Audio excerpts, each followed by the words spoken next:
Bill आया, आप लोग परेशान हैं, ये किसान बिल क्या, किसान बिल क्या। बहुत से लोग नहीं जानते हैं, जो पढ़ा लिखा तबका है समझते हैं। किसान बिल का मतलब ये है कि हम लोगों को मकई और गेहूं होता है तो ट्रैक्टर में डाल के गुलाब बाग जाते हैं और वहाँ पर जो ज़्यादा भाव देता है हम उसको बेच देते हैं, यही होता है। लेकिन अब ये वाला सिस्टम ख़त्म करने की बात की जा रही है कि ये वाला सिस्टम नहीं होगा।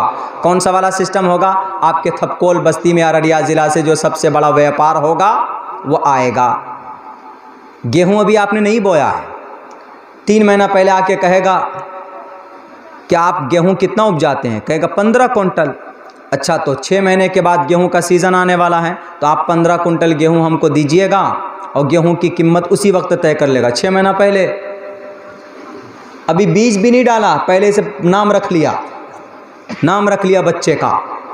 बच्चे का वजूद नहीं, अम्मी के पेट में कोई नामो निशान नहीं, पहले नाम रख लिया। मंगला चंगला तो होगा, बेवकूफ़ ने कहेंगे उसको।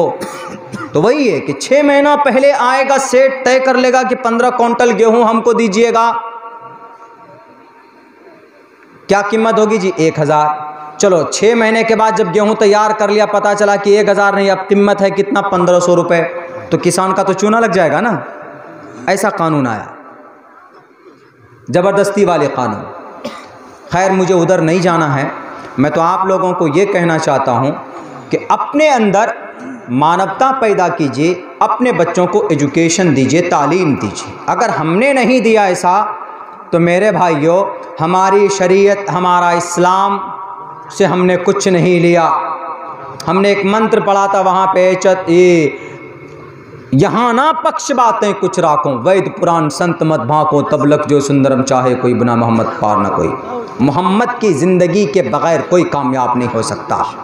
अब मोहम्मद दुश्मनों पर कैसा रौब डालते थे, जैसे आरएसएस, बजरंग दल, शिवसेना, वीएचपी, विश्व हिंद परिषद, अखिल भारतीय परिषद, ये इस देश के मुसलमानों के एंटी माने जाते हैं। आप इनका दिल कैसे जीतिएगा? तलवार लेके, नारे तकबीर बोलकर नहीं। आप इनका दिल जीत सकते हैं प्यार से, मोहब्बत से। आपके गांव के अंदर अगर आपका कोई दुश्मन है तो आप देख लीजिए, आपका कोई दुश्मन है तो आप कभी भी मिलता है आप उसको सलाम कर लीजिए प्यार से।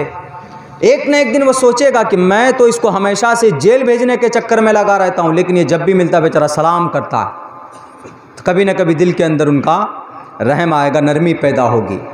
मेरे भाइयों, ये तरीक़ा था मोहम्मद रसूलुल्लाह का, हज़रत अली का, उस्मान का, अबू बकर सिद्दीक का, जिनकी अच्छाई बयान किया, चतुर्भिर भरात्रि भिरदेव करिष्यामि कलिक्षय। इतनी अच्छाई थी कि वैद का जो ईश्वरीय ग्रंथ माना जाता, उनके साधु संत मजबूर हुए कि अरे नहीं, भले ही अबू बकर है, उमर है, फारूक है, कोई भी है, लेकिन अच्छाई उनके अंदर कूट कूट कर भरी हुई है, इसलिए अपने ग्रंथों में उनको जगह दो। ये तो आज के अनपढ़ गंवार लोग जो कुर्सियों में बैठ गए, वो आज मस्जिद के मीनारे तोड़वा रहे हैं नमाज और अजान के नाम पर। अजान गुनाह नहीं, अगर अजान गुनाह होता तो चलापी भविष्यति जनूमम बिना कोलम च पश्वस्ते शाम भक्षया मतामम मुसलने व संस्कारा कोशेरी भविष्यति तस्मान मुसलवंतो ही जातूदरम दूषका। मध्य प्रदेश के लोगों, मीनारे तोड़े तुमने क्यों? क्या अजान दी जाती है यहाँ से, अजान अखीर कलयुग के अंदर अंतिम अवतार देगा। तुम्हारे भविष्य पुराण के अंदर ये बात कही गई। उच्चलापी, what is the definition of उच्चलापी? उच्चलापी का मतलब ऊंची आवाज से लोगों को बुलाना। और मोहम्मद रसूलुल्लाह ने वही तो किया ना। अजान में हम क्या करते हैं? वही करते हैं ना, अल्लाह अकबर, अल्लाह सबसे बड़ा, हय्या अल सलाह, नमाज की तरफ आइए, हय्या अल फलाह, कामयाबी की तरफ आइए। ये थोड़े ना कहते हैं कि चंगा मछली पकड़ने आइए, ये तो नहीं कहते हैं। ये तो नहीं कहते कि आओ किसी का कत्ल करने के लिए, नहीं कहते। पूज्य प्रार्थना के लिए हम बुला रहे हैं, लेकिन जहालत इतनी है कि बस वो अल्लाह का नाम, कुरान का नाम, इस्लाम का नाम यूं ही लीजिए कि एकदम बिल्कुल बिदक जाते, परेशान हो जाते हैं। टूल टैक्स पे परेशान करना शुरू कर दिया, मेरी गाड़ी में बोर्ड नंबर प्लेट नहीं लगे थे, मौलाना आपको 105 रुपया देना पड़ेगा। हमने कहा कि नहीं, 55 टका दूंगा, ये अररिया नहीं, आपको देना पड़ेगा। हमने कहा नहीं दूंगा। बड़ी तशद्दुद में बात आ गई, बहुत ज़्यादा उसमें हो गया। हमने कहा कुछ भी हो जाए मैं यहीं पर रहूँगा और मैं किसी को फ़ोन नहीं करूँगा, मैं 55 रुपये ही दूंगा, 55 पैसा ज़्यादा नहीं दूंगा। बोला कैसे, आपकी गाड़ी में नंबर प्लेट नहीं, कहाँ क्या है नहीं। हमने कहा कि I am coming just from Jokihat and Jokihat is it located in just near by Araria district, only 19 kilometres away from here to Jokihat. Police वाले जो आए हुए थे उनका भी माथा घुमा, तो हम तो समझ रहे थे मुल्ला जी है, पकड़ के दबा लेंगे। पीछे पूरा ट्रक वाला लग गया, भीड़। हमने कहा कि मेरी आईडी चेक करो, मैं कहाँ का हूँ, जोकीहाट का हूँ कि नहीं हूँ। पुलिस वाला पहले आके बोला मौलाना 8 लाख 9 लाख की गाड़ी में बैठते हैं आप लोग, 50 टका में क्या जाता है, दे दीजिए ना। हमने कहा कि 50 टका नहीं, देने के लिए 100 टका भी दे सकते हैं, लेकिन नाजायज़ वसूली है इसलिए नहीं दूंगा 1 टका।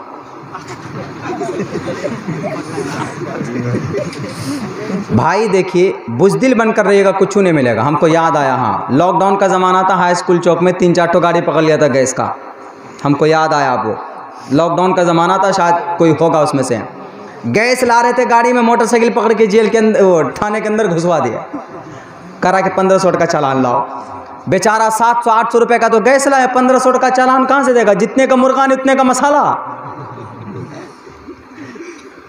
तो फ़ोन किया शायद किसी को, हमको भी फ़ोन किया, हम भी स्कूले में थे, या मुकीम भाई होंगे कहीं पे, उन्होंने भी फ़ोन किया, कारी साहब ने फ़ोन किया, बोला मौलाना ऐसी ऐसी बात है, गैस की गाड़ी बाइक पे है, वो थाने के अंदर कर दिया, 3 या 4 बाइक अंदर कर दी। हम ज़्यादा थाना थूना का चक्कर हमको अच्छा नहीं लगता, पुलिस वालों से ज़्यादा हमको वो है नहीं, जाते नहीं कभी, ये सब हमको झमेला लगता। हम मौलाना टोपी दाढ़ी वाला क्या कर सकते हैं, ज़्यादा मस्जिद, ज़्यादा मदरसा, यहीं पर हम लोग नज़र आते हैं। चाय की दुकान में नज़र आ जाओ तो अभी आप ही लोग शिकवा कर दीजिएगा कि मौली साहब तो वहाँ बेटी खाली चाय पिए छी, होकर बात बोले छी, ऐसा होता। फ़ोन किया, हमने कहा कि चलिए मौका बढ़िया है, गैस की गाड़ी रोकने का परमिशन ही नहीं, अलाउ ही नहीं। हम पहुँचने के बाद हम जो बाइक लेके आए थे उसको पुल से उधर ही रख दिए। हमने कहा कहीं हमारा भी चालान न काट दे, इसलिए कि हेलमेट था नहीं हमारे पास भी। पैदले आए, मास्क लगा हुआ था, तो एक गाड़ी वाला आया, उसके पास बेचारे के पास हेलमेट भी था, गैस भी उसके पीछे गाड़ी में रखा हुआ, उसको सैलाब भी आया था हल्का फल्का उस वक्त में, तो उसको भी रोक दिया। बोला साइड करो, चालान कटेगा तुम्हारा, तुम्हें पता नहीं कि लॉकडाउन है, तुम्हें पता नहीं कि कोरोना चल रहा। अब जब ज़्यादा पुलिस वाला हाँ हूँ करके बात करता है तो बेचारा वैसे भी डर जाता है आदमी। तो हमने कहा कि सर ये तो गैस है, गैस की गाड़ी है, जाने दीजिए इसको। तो एक मोटा सा थोड़ा गोरा सा करके, शायद अभियो होगा या अररिया से कहीं से आया था, वो हमको भी बोला हट ऐसा करने लगा, हमको डंडा वंडा दिखा दिया हमको भी। हमने कहा आप क्या कर रहे रे बाप। हमने कहा कि भैया तुम्हारा बड़ा बहू छोटा बहू किधर है। बोला क्यों, क्या कीजिएगा, हमसे नहीं पटिए। हमने कहा क्या करना। बोला चालान कटेगा इसका। हमने कहा कि 1 टका का चालान नहीं कटेगा। क्यों, गैस की गाड़ी है। बोला गैस की गाड़ी, जाइए वहाँ बात कीजिए, छोटका बाबू वहाँ, बड़का बाबू वहाँ। तो हम वहाँ पहुँचे। हमने कहा कि सर ये गैस की गाड़ी है, मुंह में मास्क लगा हुआ था, मेरा नाम से वो लोग वाकिफ़ हैं, शक्ल से वाकिफ़ नहीं हैं। पुलिस थाने के जो लोग हैं जिम्मेदार हैं, तो वो मास्क लगा हुआ था। तो हम जब बात कर रहे थे उनसे, हमने कहा कि सर गैस की गाड़ी तो अलाउ ही नहीं रोकने के लिए, आप 1500 रुपये इनसे चालान लीजिएगा। 2 गाड़ी आपने थाने में बंद करके रखा, 2 गाड़ी यहाँ पे आपने खड़ी की हुई है। बोला सर आपको मालूम नहीं है। ये बोला मौलाना साहब आपको मालूम नहीं है कि ऑनलाइन बुक हो रहा है। हमने कहा कि सर आप जानते हैं ऑनलाइन बुक करना, अभी कर दीजिए तो मेरा गैस। कैसे ऑनलाइन बुक होता है, वेबसाइट क्या है।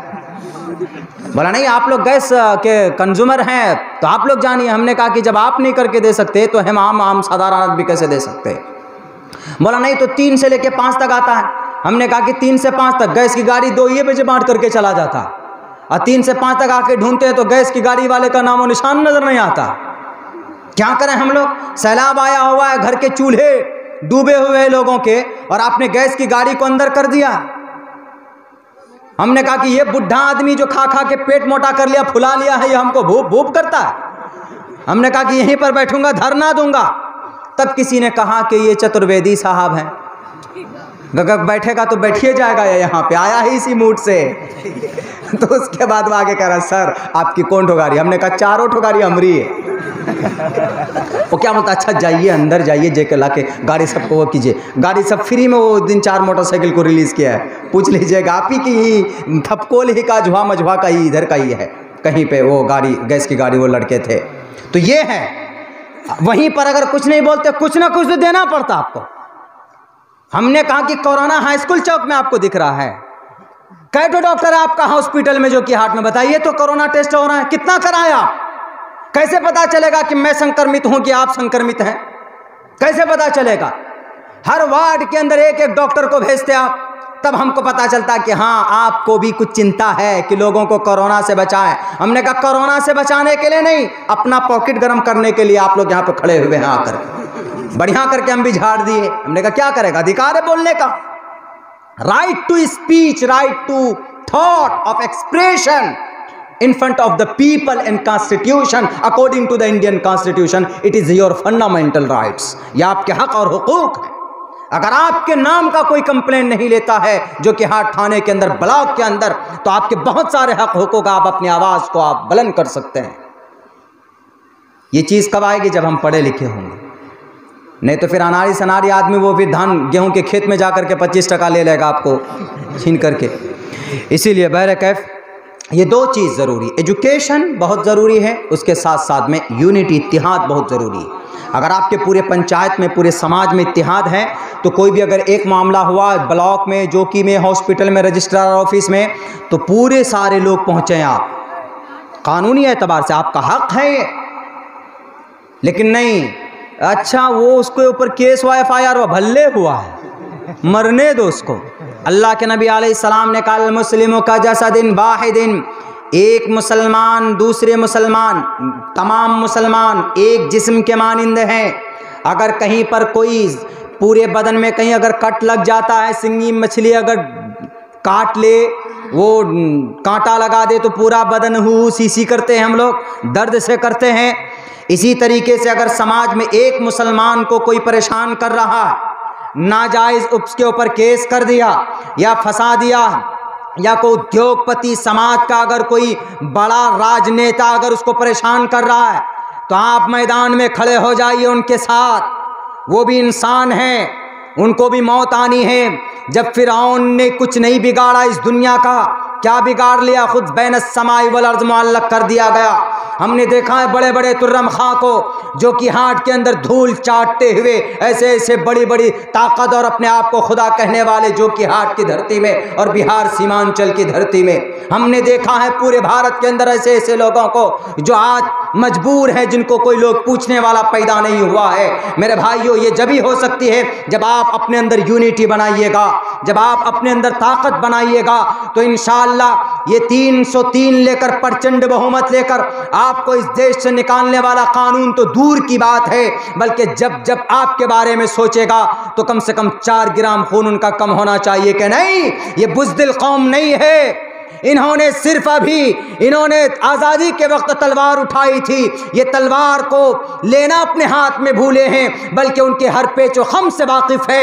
इनके खून के अंदर आज भी वो गर्मी है कि आज भी अगर दुश्मनाने भारत के खिलाफ अगर तलवार उठा ले तो उनको सफाया करने की ये ताकत इस कौम के अंदर है। ये चीज़ हमको दिखाने की ज़रूरत है। वो कहाँ से आएगी? यूनिटी और इत्तिहाद से आएगी।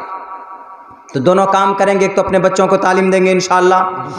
हाथ उठाएं बच्चे लोग, पढ़ोगे ना तुम लोग भी, जितना भी बच्चा राजा है सब पढ़ेगा ना।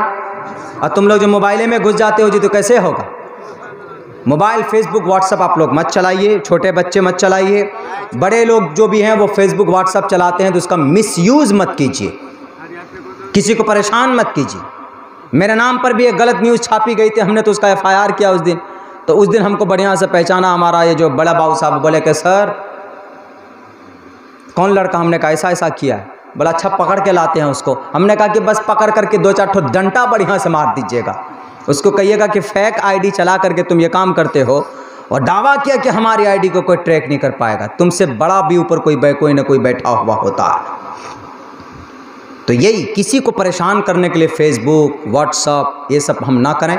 समाज की बहू बेटियों की इज्जत व आबरू को बरकरार रखें, कुछ ऐसा काम कीजिए समाज के अंदर, माशरे के अंदर, कि पता चले कि ये लड़का बहुत शरीफ है, ये लड़का समाज के लिए बहुत अच्छा करता है, कोई गरीब है तो उसकी मदद करता है। ये सब चीज़ होनी चाहिए हमारे नौजवानों के अंदर। ये नहीं कि रातों को 3 बजे बैठ कर के गर्लफ्रेंड से आई मिस यू, नींद नहीं आ रही है तो सड़क पे आके बैठ जाते। 2-2, 2:30, 3-3 बजे हमारे नौजवान लड़के ऐसे करते हैं। ये सब चीज़ नहीं होनी चाहिए। आपको अगर नींद नहीं आती, परेशान होते, तो 2 रकात नमाज़ पढ़ करके अल्लाह से दुआ कीजिए, परेशानी दूर हो जाएगी। लेकिन नहीं, मैं मानता हूँ कि आपकी उम्र का तकाजा है, आपको आई लव यू बोलना है तो अम्मी के सामने बोलिए, मैया I love you, I love you बोलिए, तो मैया को बोलिएगा तो सवाब। बहन को, बीवी है तो उनको बोलिए, दादी है तो उनको बोलिए, दोस्त है तो उनको बोलिए, लेकिन किसी अजनबी औरत को, लड़की को मत बोलिए, नहीं तो फिर अगले दिन पंचायती भी आ सकता है आपके ऊपर। तो खैर, समाज में बहुत सारे अच्छे काम करने के होते हैं, बहुत सारी अच्छाइयाँ हैं, जहालत की बुनियाद पर दबाई जा रही। इसीलिए हम लोग अहद करें इस जलसे से कि भाई हम अपने अंदर तालीमी बेदारी लाएंगे, दोनों तालीम। अगर कोई बोलता है कि नहीं अंग्रेज़ी मीडियम में क्यों बच्चों को पढ़ाते हैं, अगर हमारे कोई आलिम दीन बोलते हैं तो दूसरे मकसद से बोलते होंगे कि आलिम दीन मना करते हैं कि अंग्रेज़ियत को मत बच्चों को दो। अंग्रेज़ी पढ़ने से मना नहीं करते हैं, अंग्रेज़ी पढ़ाइए, अंग्रेज़ी आपका बच्चा पढ़ेगा, अंग्रेज़ी मीडियम में बच्चे को पढ़ाइए, मना नहीं है, गुनाह भी नहीं है। लेकिन आप बच्चे को पता चला कि इंग्लिश मीडियम में पढ़ रहा है, पूछ रहा है कि व्हाट्स योर, अंग्रेज़ से जाके बात कर रहा है, अब वो खड़े खड़ मूतने लग गया, पेशाब करने लग गया, तो उसके लिए मना कर रहे हैं हमारे उलमाए कराम। अंग्रेज़ी पढ़ने के लिए, सीखने के लिए, सिखाने के लिए मना नहीं है, अंग्रेज़ियत को इख्तियार करने के लिए मना। तो ये सब चीज़ नहीं होनी चाहिए। तो इंशाअल्लाह हम आज इस जलसे से अहद करके उठें, आप वो मजमा है जो वाक़ईतन इस जलसे को सुनने के लिए सिद्क़ दिल से आए। 2 काम करना, एक अहद करके जाए कि हम अपने बच्चों को तालीम देंगे इंशाअल्लाह। दूसरे नंबर पर, समाज के अंदर में है ना, किसी की बुराई नहीं करेंगे। अभी इलेक्शन भी सामने आने वाला, पैसा लेकर के किसी को वोटवा मत दीजिएगा। जिसको भी देना हो आपको, जिसको भी कैंडिडेट चुनना हो, मुखिया को दीजिए, मेंबर को दीजिए, सरपंच को दीजिए, जिला पार्षद को दीजिए, इसको दीजिए, उसको दीजिए। मन में रख लीजिए हमको फ़लाँ को देना, हमको फ़लाँ अच्छा लगता है उसको देना है, दिल में रखिए, पैसा वैसा किसी का मत लीजिए। अगर आप पैसा लेकर देते हैं तो फिर वो चीज़ नाजायज़ और हराम हो जाती। इसलिए कि 5 साल के अंदर जो भी अगर वो गलत काम करेगा, कोई भी गुनाह का काम करेगा, घोटाले का काम करेगा, तो वो गुनाह उनको बाद में पहले आपको लिखा जाएगा। 100, 200, 500 में क्या होता, कुछ नहीं होता। हाँ, वोट डालिए, ऐसा नहीं कि वोट नहीं, वोट डालिए। अपने घर में फैमिली को कहिए कि वोट डालिए, वोट डालना चाहिए, शहादत है। अगर आपको कोई पसंद नहीं है तो जाकर के डालिए, और भी ऑप्शन है वहाँ पे, ढेरी ऑप्शन है, लेकिन वोट डालिए। आपका हिंदुस्तानी एक अधिकार भी है इंडियन होने के नाते, और आपका